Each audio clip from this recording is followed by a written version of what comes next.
जो आज जीवित होंगे इनके अलग अलग तरीकों से इन लोगों के शिकार हुए होंगे। तो ये एक बड़ी लंबी लड़ाई होती है और ये लड़ाई हमने एक शुरुआत की है। ये धरना प्रदर्शन जो है एक शुरुआत है और कोई भी बच्ची जाती है किसी जाति की तो होती है, जाति तो हमारी कोई ना कोई है, लेकिन वो पूरे समाज की बच्ची होती है। पूरे समाज का किसी की हत्या होती है तो पूरे समाज का वो व्यक्ति होता है, वो किसी भाग जाएगा। आपने देखा ना, ये घटना गोवा में हो गई और 5 बजे उसका प्लेन रिजर्व कराया और जाके दुबई चला गया। ऐसे अपराधी होते हैं ना।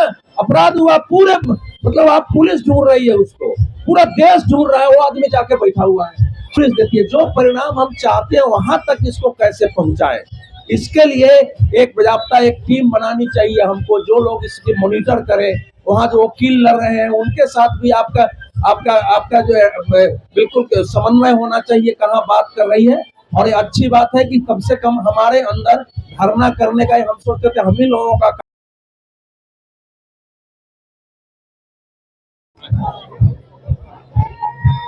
आप सबका मैं हार्दिक अभिनंदन करता हूं, क्योंकि कभी कभी कुछ मन को न सुहाने वाली जो घटनाएं होती है जब झकझोरती है तो हमारे अंदर का जो एक लड़ाकू जो स्वरूप है वो पैदा हो जाता है।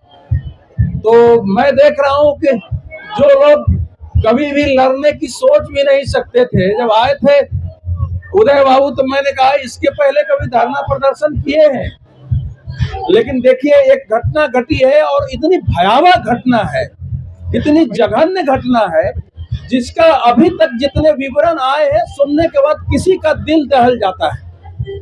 लेकिन इसके बावजूद अगर ऐसी घटनाओं पर हमारा समाज अपने आप खड़ा नहीं होता है और सड़कों पर उतरना, संघर्ष करने की आगे नहीं तैयार होता है, तो हमारे लिए सोचने का विषय होता है। कई बार हमारे समाज के बच्चे बच्चियां या कोई भी अपना बलिदान देके भी हमको झकझोरती है कि ये समय है, जागो और कुछ काम करो। तो मैं मानता हूं एक भयावह घटना है। हालांकि अब उसकी सीबीआई जांच आरंभ हो गई है, लेकिन सीबीआई जांच कोई पर्याप्त नहीं है। ये घटना हुई कैसे समाज में? जब बिहार में कानून और व्यवस्था का राज है तो कोई लड़की चाहे कहीं भी जाके पढ़ती है, कैसे भी रहती है, सड़क पर चले, कहीं भी चले, उसके साथ इस प्रकार की राजधानी में घटना कैसे हो सकती है? और बिहार के विधानसभा में इसके लिए 5 मिनट का मौन होना चाहिए था। एक शोक प्रस्ताव पारित होना चाहिए विधानसभा में, क्योंकि जो भी विधानसभा में चाहे वो कोई भी हो, शासन चलाने वाले हो, विपक्ष में हो, वहां का शासन हो, पुलिस प्रशासन हो, वहां के एक्टिविस्ट हो, समाज सेवी हो, पत्रकार हो, सबके लिए शर्म का विषय होता है कि किसी राजधानी में इस प्रकार की जघन्य घटना कैसे हो गई और आज तक पता ही नहीं चल रहा है कैसे हो गया। पुलिस नहीं पता कर पा रही है, तो कैसा समाज बना हुआ है। लेकिन हम सब यहाँ इकट्ठे हुए हैं तो थोड़ा यहाँ से ये एक संकल्प लेके हमको जाना है, क्योंकि हम लोगों ने बहुत संघर्ष किया अपने जीवन में कि समाज में ऐसी स्थिति पैदा हो कि स्त्री, पुरुष, बाल, वृद्ध किसी भी समय निर्भय होकर चले। अब बिहार का एक दौर था, इसमें ऐसे लोग हैं, खासकर जहाँ 5 बजे के शाम को निकलते नहीं थे तो उसको तो जंगल राज कहा गया। लेकिन जब जंगल राज चला गया, उस समय अगर एक घटना होती तो चलो बिहार है, वहां तो हो ही जाता है। लेकिन जब उस जंगल राज से लोग बाहर आ गए, कानून का शासन स्थापित हुआ है और बार बार 2005 से लगातार एक सरकार को बहुमत दिया जा रहा है जिसको पूरी स्वतंत्रता है अपने अनुसार शासन प्रशासन चलाने और समाज को बनाने की। इसके बावजूद इस तरह की घटनाएं अगर हो रही है तो ये इसको तो इस पर कम से कम एक, मैं तो कह रहा था, कई लोगों को, नेताओं को कहा कि एक दिन के सेशन तो इस पर लगाइए आप लोग। इसको विधानसभा में उठाना पर्याप्त नहीं है, इस पर बहस और चर्चा होनी चाहिए कि राजधानी में इस प्रकार की घटना कौन सी शक्तियां राजधानी में आ गई हैं, कौन लोग ऐसे हॉस्टल चलाते हैं, कौन ऐसे इंस्टीट्यूट चलाते हैं, क्या इसके पीछे कोई बड़ा माफिया, कोई गैंग है? क्योंकि बिहार और बाकी जगह जो ह्यूमन ट्रैफिकिंग है, इस समय जो लोग बच्चे गायब हो रहे हैं, महिलाएं गायब हो रही हैं, सब गायब हो रहे हैं। पूर्वी उत्तर प्रदेश में हमारे दिल्ली से भी गायब हो रहे हैं। अलग अलग प्रकार के इस समय गैंग काम कर रहे हैं। ये जो निहित एक क्रूर एक स्वार्थी तत्व है जो पैसे के लिए कुछ भी कर सकता है।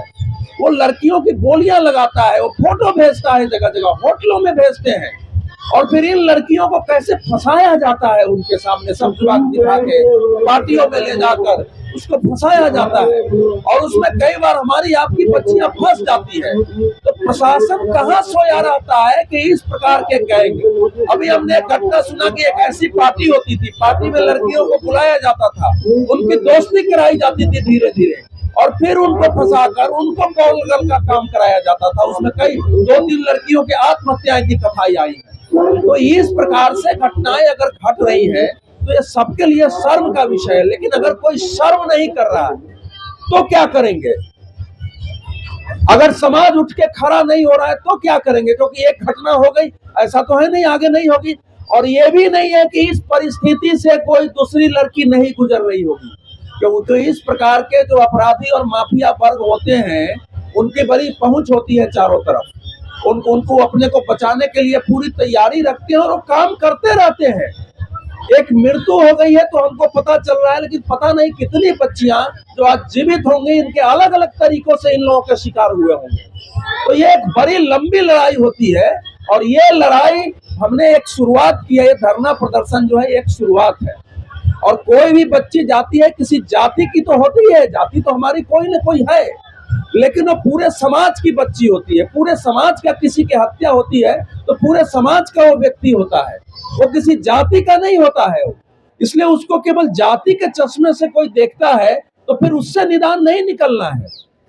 सभी बच्चियां हमारी, हम किसी जाति में पैदा लेते हैं, अपने जाति के प्रति हमारा गर्व भी हो सकता है, हमारी जाति की पृष्ठभूमि अच्छी हो सकती है, हम अच्छे काम कर सकते हैं, लेकिन अपराध कोई जाति देख के नहीं आती है। अपराधी ऐसा नहीं कि हमारे जाति में अपराधी और माफिया नहीं होंगे, और यह भी संभव नहीं है कि इसमें कोई अपराधी निकलेगा तो हमारी आपकी जाति से नहीं होगा, ऐसा नहीं होता है। इसीलिए ये गुस्सा अवश्य स्वाभाविक है, और गुस्सा में मैं ऐसे ऐसे लोगों को देख रहा हूं जो अध्यात्म की दृष्टि से इतनी साधना पूजा पाठ करते हैं। हमारे जयकांत जी ये तो बड़े ज्योतिषी हैं, और सब लोगों के अंदर इतनी पीड़ा है कि ये सब मेरे से इनकी बातचीत हो रही थी कि भाई समाज के लोग तो खड़ा ही ठीक से नहीं हो रहा, कि हमारा समाज ऐसे ही है। हमारे समाज अगर मैं कहूं कि इतना ही हो कि आदमी एक सबको, ये तो एक इनका फोन गया है, हमारे अंदर तो इतना होना चाहिए कि जैसे घटना घटी अपने परिचितों से बात करके बिना किसी योजना के हम जंतर मंतर पर पहुंच सकते थे 1 घंटे के लिए। ये भाव अगर नहीं पैदा होगा तो आप आगे कोई संघर्ष नहीं कर सकेंगे। कि 1-2 लोग लगे हुए हैं, फोन कर रहे हैं, लोगों को बुला रहे हैं, पहले कोई और डेट तय हो गया कि बैठक की, वो बैठक नहीं हो पा रही है। तो ये सिंबॉलिक चीजें से, केवल धारणा देने से लड़ाई नहीं पूरी होती है, ये एक बड़ी लड़ाई है। हमारे आपकी कई बच्चियां कहां कहां इस स्थिति में फंसी होंगी। तो एक घटना अगर हो गई है, दोबारा ये घटना नहीं हो, बेईमानों को भी, दुष्टों को भी, जो प्रशासन में लगे हुए इस प्रकार के जो जघन्य अपराधी तत्व हैं, उनके अंदर जब तक भय पैदा नहीं होगा, एक इसमें कोई पकड़ में आ जाएगा फिर दूसरा करेगा, तो भय पैदा करने के लिए समाज को हमेशा जागरूक रह के संघर्ष करने की तैयारी, और संघर्ष अंतिम सीमा तक। संघर्ष ऐसे बहुत मीठी मीठी बात करने से नहीं होता है, संघर्ष के लिए अपना सैक्रिफाइस करना पड़ता है, समय लगाने पड़ते हैं, अपना धन खर्च करना पड़ता है, अपना काम छोड़ना पड़ता है। हो सकता है कई बार हमको लाठी खाने की जरूरत पड़ती है, कई बार हमको जेल जाने की भी आवश्यकता हो सकती है, तब किसी संघर्ष के परिणाम आते हैं। तो आपको यह संकल्प लेना पड़ेगा कि ये जो घटना हुई है इसका तो न्याय मिलना ही चाहिए। क्योंकि हम लोगों ने उस दिन जो मांग पत्र बनाया था, मालूम नहीं उसमें बदला, कि हमने कहा नहीं, ये जांच केवल किसने किया है इतना तो चाहिए ही चाहिए, लेकिन इसकी थोड़ी व्यापक जांच हो कि क्या ऐसा कोई गैंग सक्रिय है, कोई यहाँ तंत्र सक्रिय है जो इस प्रकार से स्थिति पैदा कर रहा हो, जिसमें और भी लड़कियां फंसे हो, लड़के फंसे हो, और वो ये चल रहा हो, और इसमें पूरे मिली भगत हो, पैसे वालों की हो सकती है, प्रशासन की हो सकती है, बड़े बड़े सफेद पोषों की मिली भगत हो सकती है, और ये चल रहा हो, क्योंकि ऐसा हुआ है, कोई आश्चर्य का विषय नहीं है। तो इसलिए जांच एक व्यापक दायरे में इसकी हो, वो उतना से, हालांकि मुझे उम्मीद है कि सीबीआई अगर ठीक से जांच करेगी तो वो पहुंचेगी, लेकिन इतने दिनों के बाद अगर सीबीआई को भी हफ्ता भर में अगर शुरुआत हो गई, मुझे नहीं मालूम, मेरी किसी से बात नहीं हुई है, क्योंकि अगर सीबीआई ने ले लिया है तो ऐसी घटना नहीं थी हफ्ता भर में पकड़ के सबको। अगर आप देर कर देंगे, अगर सबूत नष्ट हो जाएगा, अब बच के कोई भाग जाएगा। आपने देखा नहीं, ये घटना गोवा में हो गई और 5 बजे उसका प्लेन रिजर्व कराया और जाके दुबई चला गया। ऐसे अपराधी होते हैं ना। अपराध हुआ पूरे, मतलब आप पुलिस ढूंढ रही है उसको, पूरा देश ढूंढ रहा है, वो आदमी जाके बैठा हुआ है। आपको टिकट नहीं मिल रहा था, प्लेन की समस्या थी, टिकट मिले हुआ प्लेन छूट रहा था और वो अपराधी यहाँ से आया, उसको बजाबता उसके प्लेन में थे और समय पर उड़ा के ले जाके उसको दुबई पहुंचा दिया। तो इस प्रकार के तत्वों की उस प्रकार से पहुंच, अगर वो बाहर निकल गया मान लीजिए, तो इसके लिए कौन जिम्मेवार होगा, कौन दायित्व लेगा, उसको कैसे पकड़ के लाया जाए? अनेक प्रकार के सवाल हैं इसके लिए। तो इसीलिए जो लोग यहाँ आए हैं, यहाँ एक संकल्प लीजिए कि ये जो धरना है ये हमारी शुरुआत है।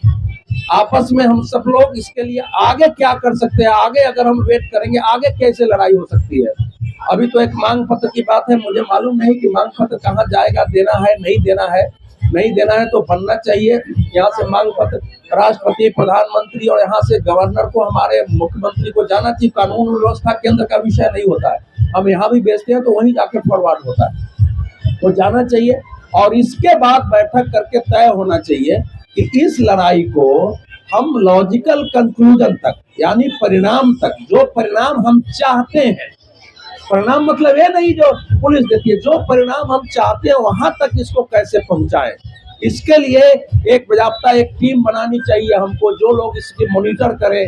वहां जो वकील लड़ रहे हैं उनके साथ भी आपका जो है बिल्कुल समन्वय होना चाहिए, कहाँ बात कर रही है। और ये अच्छी बात है कि कम से कम हमारे अंदर धरना करने का, हम सोचते थे हम ही लोगों का काम है, 30-40 साल से धरना प्रदर्शन करो, आंदोलन करो, सभाएं करो।